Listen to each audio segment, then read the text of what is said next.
자, 그리고 아까 처음에 이어서 제가 이야기할게요. 그리고 우리 자영업자들 굉장히 어려운 거 아시죠? 네, 그렇습니다. 예, 그래서 지금 소득이 지금 말이 아니죠. 4분의 3이 지금 최저생계 미만이라는 걸 잘 알고 계시죠?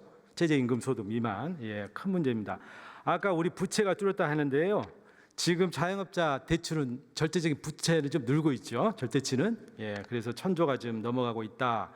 더 심각한 것은 연체율이죠. 지금 장사가 안 되기 때문에 빚을 상환할 수가 없어요. 그래서 연체율이 지금 3배지 몰랐습니다. 0.51에서 1.67로. 그리고 창업 뛰어드시는 분들도 많이 줄었죠. 2년 만에 23만 개가 줄어들었다는 통계가 있습니다. 이거는 잘 확인을 좀 해보십시오.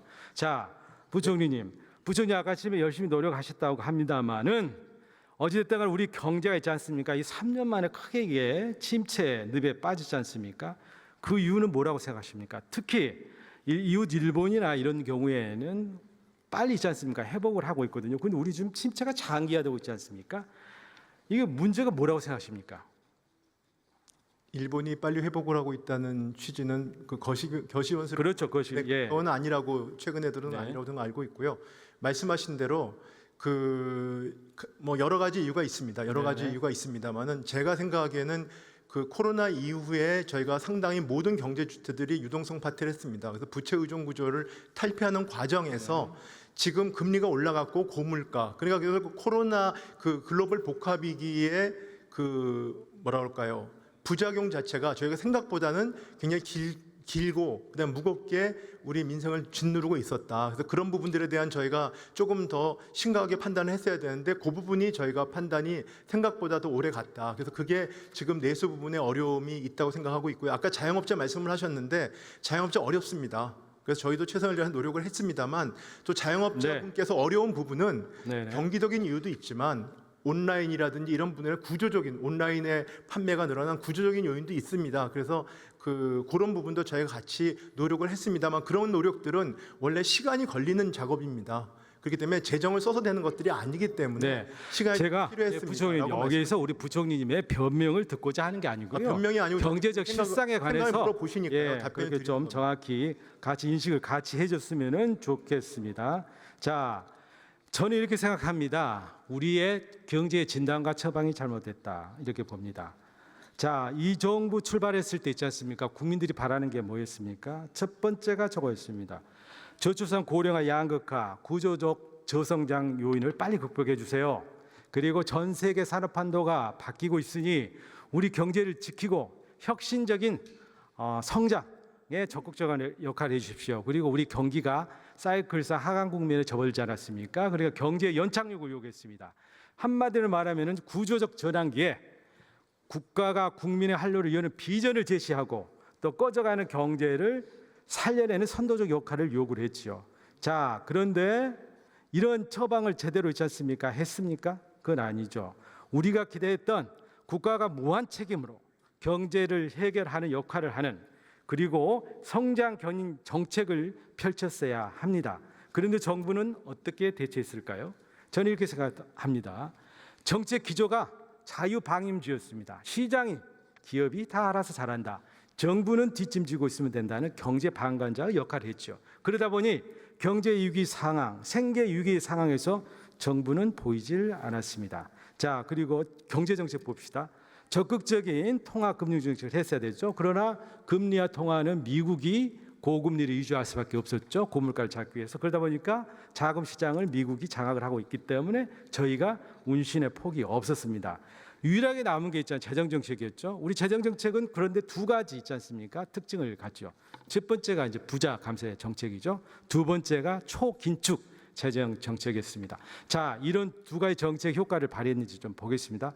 감세 정책 왜 추진하셨습니까? 지금 저 표를 보여주셨는데요. 네. 아까 말씀드린 것처럼 윤석열 정부가 출범할 때는 글로벌 복합 위기 상황이었다. 위기 상황이었습니다.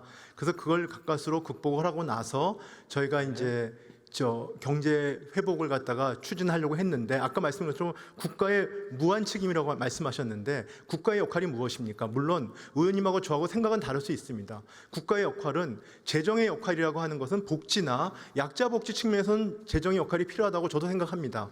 그렇지만 지금 우리가 저성장이 되고 성장 잠재력이 떨어지는 것이 과연 국가가 역할을 못해서입니까? 네. 그건 저는 아니라고 생각합니다. 네, 그렇기 알겠습니다. 때문에 네, 그러니까 그걸 아까 자유방임주의라고 말씀을 하셨는데 민간 주도의 시장 경제를 통한 그런 경제 활력을 하려고 했습니다만 그건 시간이 많이 걸리는 거였습니다. 그렇기 때문에 그 부분들은 시간이 걸렸기 때문에 지금 효과가 발생이 안 되고 있었고 또 하나가 감세 말씀을 하시는데 재정의 효과는 그러니까 조세 정책과 재정 지출을 같이 봐야 됩니다. 재정 지출 측면에서는 어느 정부보다도 약자 복지를 했습니다. 그렇지만 결국은 더 중요한 것은 경제 활력을 촉진하기 위해서 세금 정책을 썼습니다. 그래서 그런 부분들은 저희가 세원확보라는 게 증세를 하거나 그다음에 돈을 나눠줘가지고 되는 것이 아니지 않습니까? 그래서 그런 부분에 기대를 했는데 여러 가지 그 글로벌 지금 관세 쇼크라든지 글로벌 그 통상에 있어서 어떤 질서에 문제가 생기고 불확실성이 커졌기 때문에 아직 그 부분이 효과를 발휘하지 못하고 있다가 지금 이 정부가 끝나가는 지금 상황이 됐습니다. 그렇지만 방향 설정은 전 잘 되었다고 생각하고 있고요. 예, 그 알겠습니다. 부분들은 제가 참고를 하셔서 충분한 국가 의견을 무한 드렸고요. 자, 책임주의는 예, 아니, 좀 저기 수정을 했으면 좋겠다고 생각하고 있습니다. 네네네. 저기 있잖아요. 자, 말씀드리겠습니다. 법인세 1%를 인하하면서 4조가 깎였거든요. 그러면 투자가 5%가 늘고 성장이 2%가 늘어서 7.5조의 세수가 늘겠다라고 했는데 그게 아니었죠. 투자는 마이너스 상태가 됐죠. 그리고 성장은 작년에 1.4%, 23년 1.4%, 2% 이렇게 됐죠.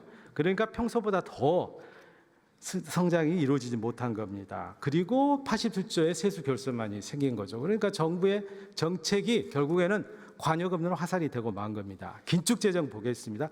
역대급으로 긴축을 했어요. 재정 건전성을 앞세워서 했죠. 그러다 보니까 재정 지출은 사실상 동결 수준이었고 우리 미래 산업 경쟁을 자유로 R&D 예산의 경우에는 비리 카르텔이라는 누명을 쓰고 15%나 삭감이 돼버렸어요. 그러다 보니까 연구자 현장 이탈 등 연구 기반이 와야 되는 교각 사료의 참사가 생겼죠. 자, 이렇게 큰 희생을 치르고 우리가 의도했던 재정 건전성을 달성했습니까? GDP 대비 재정 수지 적자 비율 3% 이하로 하기로 했죠. 달성하셨습니까? 네, 올해 예산은 있지만 지금 추경 예산이 냈기 때문에 그 부분은 저희가 3% 넘을 거라 생각하고 있습니다. 23년 과거 이야기를 하시죠. 마이너스 3.9%, 24년 마이너스 4.1%입니다. 3%에서 크게 벗어났죠. 조세 감면 법정 한도 3년째 준수를 못했습니다.